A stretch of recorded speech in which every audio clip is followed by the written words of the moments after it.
तो आज हम पढ़ेंगे कक्षा 8वीं का गणित अध्याय 1 वर्ग एवं घन स्क्वायर एंड क्यूब। आइए जानें वर्ग एवं घन क्या है। सबसे पहले हम जानते हैं वर्ग क्या है। वर्ग संख्या स्क्वायर नंबर। ये संख्या क्या चीज होती है? देखिए, किसी संख्या को उसी संख्या से गुना करने पर, कोई संख्या रहेगा, उस संख्या को क्या करेंगे, उसी संख्या से गुणा करने पर प्राप्त गुणनफल को उस संख्या की वर्ग संख्या कहते हैं। इसका ये मतलब है कि कोई संख्या लेना है और उस संख्या को उसी संख्या के साथ अगर हम गुणा कर दें तो जो प्राप्त गुणनफल आएगा उस गुणनफल को ही हम वर्ग संख्या कहते हैं। आइए इनको हम उदाहरण के माध्यम से समझें। जैसे कि किसी संख्या हम लेने का प्रयास करें, यहाँ पर एक, तो उसी संख्या के साथ इसको गुणा कर दें। तो एक को गुणा करेंगे एक के साथ तो क्या आएगा हमारे पास? एक। तो इस एक को, या यहाँ से देखें, दो कोई संख्या लिया और इसको उसी संख्या के साथ गुणा कर दें तो 2 गुणित 2 हो जाएगा। तो 2 गुणित 2 करने की स्थिति में कितना आ जाएंगे? 4। इसी प्रकार 3, एक संख्या लिया और उसको उसी से गुणा कर दिया, अर्थात 3 से गुणा कर दिया तो कितना आ गया? 9। तो ये जो गुणनफल आ रहा है 4 का भी कर सकते हैं, 5 का भी, 6 का और 7 का, इस प्रकार क्रमशः आगे और ले जाया जा सकता है। तो ये जो प्राप्त गुणनफल है इसी को ही हम क्या कहेंगे? उस संख्या की वर्ग संख्या कहेंगे। अर्थात 1 का वर्ग संख्या क्या कहलाएगा? 1। और 2 का वर्ग संख्या क्या कहलाएगा? 4। 3 की वर्ग संख्या 9, 4 की वर्ग संख्या 16, 5 का वर्ग संख्या 25। इस प्रकार से क्रमशः आप देख रहे हैं। तो किसी संख्या को उसी संख्या से गुणा करने पर जो प्राप्त गुणनफल आता है उसको हम उस संख्या की वर्ग संख्या कहते हैं।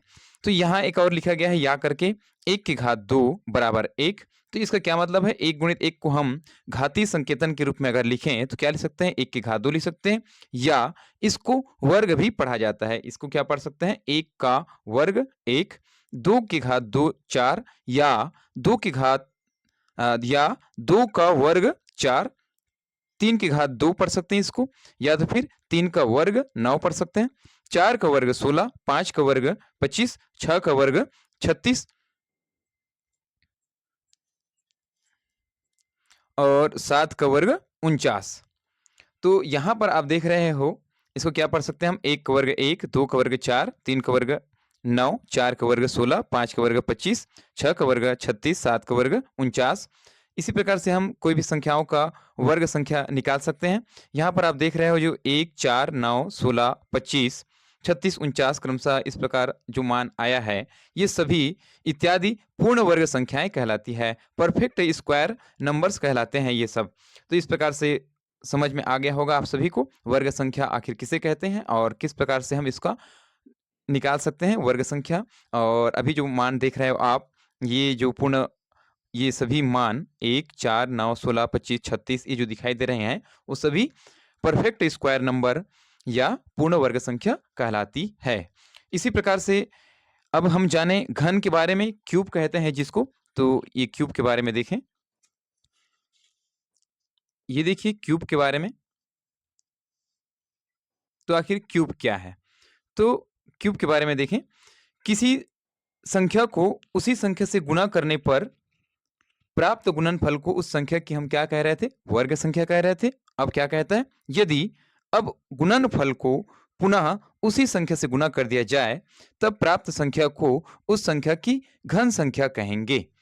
अब इसका इसका क्या मतलब होगा? घन संख्या आखिर किसे कह रहे थे? क्यूब नंबर हम किसे कह रहे हैं? जैसे वर्ग संख्या जो आया है उसमें उसी संख्या का एक बार और गुणा कर दिया जाएगा तो जो गुणनफल आएगा उसको हम क्या कहेंगे? घन संख्या कहेंगे। तो उदाहरण के रूप में देखें, जैसे 1 गुणित 1 गुणित 1 लिखा गया है तो कितना आएगा? 1। मतलब 1 गुणित 1 करने की स्थिति में क्या संख्या प्राप्त होती है? हमको वर्ग संख्या मिलती है। अब इस संख्या को पुनः उसी संख्या से गुणा कर देंगे तो कितना आ जाएगा? वो प्राप्त जो गुणनफल होगा घन संख्या कहलाएगी। जैसे उदाहरण लें यहाँ से 2 का, 2 गुणित 2 करते हैं तो ये 2 गुणित 2 करने की स्थिति में क्या प्राप्त होगा? हमको एक वर्ग संख्या मिलेगा। अब इस वर्ग संख्या में यदि हम पुनः उसी संख्या से गुणा कर देंगे तो जो प्राप्त गुणनफल होगा वो क्या कहलाएगा? उस संख्या की घन संख्या कहलाएगी। जैसे 2 गुणित 2 गुणित 2 तो कितना आ जाएंगे? 8। तो ये 8 जो है 2 का क्या संख्या कहलाएगी? घन संख्या कहलाएगी। तो इससे पहले जब आपने देखा वर्ग संख्या के अंतर्गत एक ही संख्या को हम कितने बार गुणा करते थे? 2 बार। तो यहाँ पर घन संख्या बनाने के लिए या लाने के लिए कितनी बार गुणा करना पड़ेगा? 3 बार गुणा करना पड़ेगा। जैसे 3 गुणित 3 करने की स्थिति में 9 होगा और 9 गुणित 3 अर्थात 3 गुणित 3 गुणित 3 तो कुल कितना हो जाएंगे? 27। तो ये जो 27 है घन संख्या कहलाएगी। तो यहाँ पर आप देख रहे हो 1, 8, 27, 64, 125, 216, 343 ये सभी जो है घन संख्या कहलाएगी। जैसे 1 की घन संख्या यहाँ से हम इसको एक बार और लें, घातीय संकेतन के अगर रूप में लिखें तो 1 गुणित 1 गुणित 1 को हम 1 की घात 3 लिख सकते हैं या 2 की घात 3 लिखा जा सकता है इस प्रकार इधर आगे। और 3 गुणित 3 गुणित 3 को हम लिख सकते हैं 3 की घात 3। इसको हम इस प्रकार से पढ़ सकते हैं 1 की घात 3 बराबर 1 या 2 की घात 3 बराबर 8, 3 की घात 3 बराबर 27 या तो फिर हम इसको इस प्रकार से भी पढ़ा जा सकता है 1 का घन 1, 2 का घन 8, 3 का घन 27, 4 का घन 64, 5 का घन 125। इसी प्रकार से क्रमशः 6 का 7 का 8 का क्रमशः आप घन संख्या निकाल सकते हैं। तो घन संख्या के अंतर्गत आपने क्या देखा कि कोई संख्या है तो उसको हम यदि हम 3 बार गुना कर देते हैं तो जो प्राप्त गुणनफल होगा उसको हम क्या संख्या कहेंगे? घन संख्या कहेंगे। तो जो वर्ग संख्या है उस वर्ग संख्या में एक बार पुनः उसी संख्या से गुना करें तो हमको क्या मिलेगी? घन संख्या।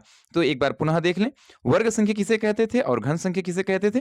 किसी संख्या को उसी संख्या से गुना करने पर प्राप्त जो गुणनफल है उसको हम उस संख्या की क्या कहते हैं? वर्ग संख्या कहते हैं। अब गुणनफल को पुनः उसी संख्या से गुना कर दिया जाए तब प्राप्त संख्या को उस संख्या की क्या संख्या कहेंगे? घन संख्या कहेंगे।